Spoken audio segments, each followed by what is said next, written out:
सरिता की शादी एक अच्छे परिवार में हुई है। उसका पति रोहन उसे बहुत प्यार करता है। घर में उसकी सास शांति और ननद मीनाक्षी भी है, जो सरिता के किसी काम में दखल अंदाजी नहीं करती। लेकिन फिर भी सरिता को ऐसा लगता है कि दुनिया की सबसे ज्यादा बेचारी बहू वही है और सबसे ज्यादा अत्याचार उसी पर हो रहा है। माँ जी, ये लीजिए आपकी चाय। अरे बहू, तूने इतनी ज्यादा चीनी क्यों डाल दी चाय में? हाय हाय माँ जी, मैंने तो उतनी ही मीठी बनाई है जितनी मीठी आपको पसंद है। माँ जी, आपको तो मेरे हाथ की चाय अच्छी ही नहीं लगती। जब देखो कुछ न कुछ कमी निकाल ही देती हो। अरे बहू, तू एक बात के पीछे ही पड़ जाती है। मैंने ऐसा कब कहा कि तू रोज चाय खराब बनाती है? सरिता अपने कमरे में चली जाती है और फोन उठाकर अपनी माँ से बात करती है। हेलो माँ, कैसी हो आप? क्या कर रही हो? मैं तो ठीक हूँ, पर तू बता, तेरा मूड कैसा है? तेरी आवाज से लग रहा है कि कुछ तो हुआ है तेरे ससुराल में। अरे क्या बताऊँ माँ, यहाँ तो हर समय मेरे साथ बहुत बुरा व्यवहार होता है।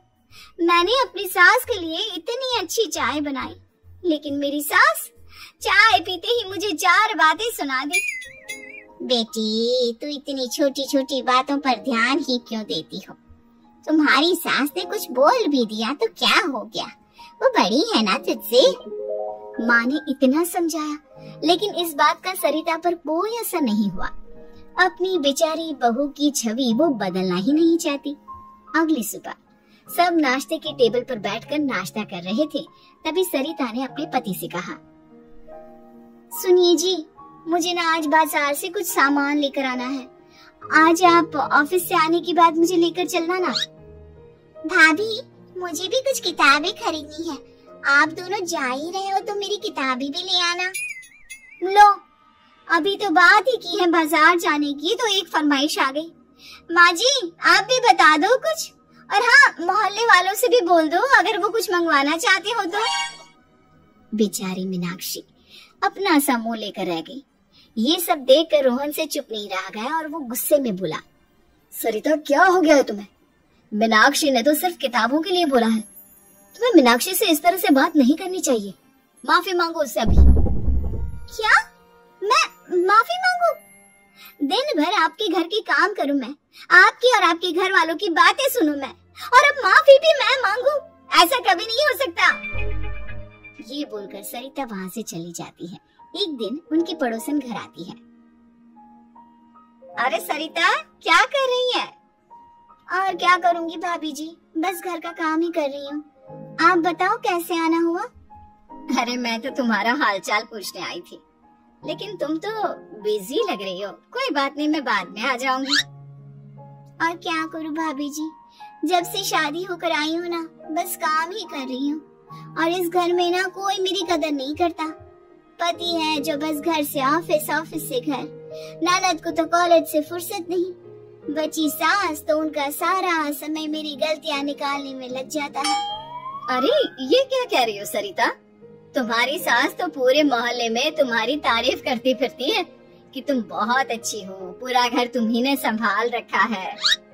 हाँ तो क्या हुआ, इसमें गलत क्या कहती है? सच्ची तो कहती है। मेरी मर्जी के बिना इस घर का पत्ता भी नहीं हिलता।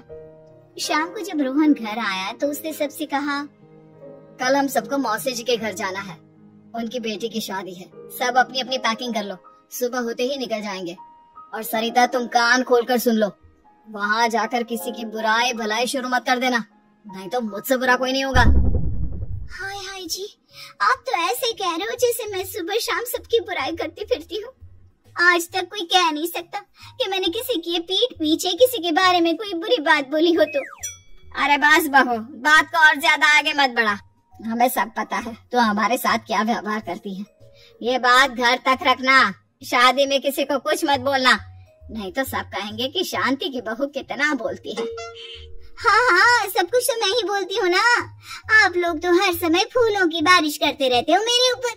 सारी गलती मेरी है जो मैं इस घर में आई, सबका कितना ध्यान रखती हूँ, लेकिन फिर भी मेरी तो आप लोगों की नजर में कोई कदर ही नहीं है। अगली सुबह सब लोग मौसी जी के घर पर चले जाते हैं। वहाँ पर शादी का माहौल होता है। सब जगह चहल पहल होती है, बहुत सारे मेहमान आए हैं। सरिता को वहाँ बहुत अच्छा लग रहा है। वो अपने मन में सोचती है, यहाँ कितना अच्छा लग रहा है, कितनी रौनक है। मैं यहाँ किसी से ज्यादा बात नहीं करूंगी। अगर मेरे मुंह से कुछ ऐसा वैसा निकल गया तो रोहन जी तो मुझसे गुस्सा हो जाएंगी। सरिता ये सब सोच ही रही थी कि वहाँ रोहन की कजिन साक्षी आ गई और सरिता से बोली, आप सरिता भाभी हो ना? जितना आपके बारे में सुना था, आप तो उससे भी ज्यादा सुंदर हो। हाँ वो तो है, मेरी सुंदरता की तारीफ सब करते हैं। मेरे मायके में तो सब यही बोलते हैं कि रोहन जी की किस्मत बहुत अच्छी है जिन्हें मैं मिली। लेकिन आप कौन है? मैंने आपको पहचाना नहीं। मैं रोहन भैया की कजिन हूँ। आपकी शादी पर नहीं आ पाई थी ना, इसलिए आप मुझसे मिले नहीं कभी। शांति मौसी और मीनाक्षी आपकी बहुत तारीफ करते हैं। क्या कहा तुमने? मेरी तारीफ? कभी नहीं। मेरे ससुराल वाले कभी मेरी तारीफ कर ही नहीं सकते। मैं इतनी अच्छी हूँ, मेहनती हूँ, लेकिन उन्हें तो मेरी कदर ही नहीं। सारा दिन घर का काम करती हूँ, फिर भी मेरी सास ना मुझे सुनाती रहती है और पति भी मेरी सास की साइड लेते हैं। ना कभी बाहर ले जाते हैं, ना कहीं घुमाने। अगर घुमाने के लिए कभी बोल भी देना तो उनकी बहन बीच में आ जाती है। मैं कैसे रह रही हूँ उस घर में, ये मैं ही जानती हूँ।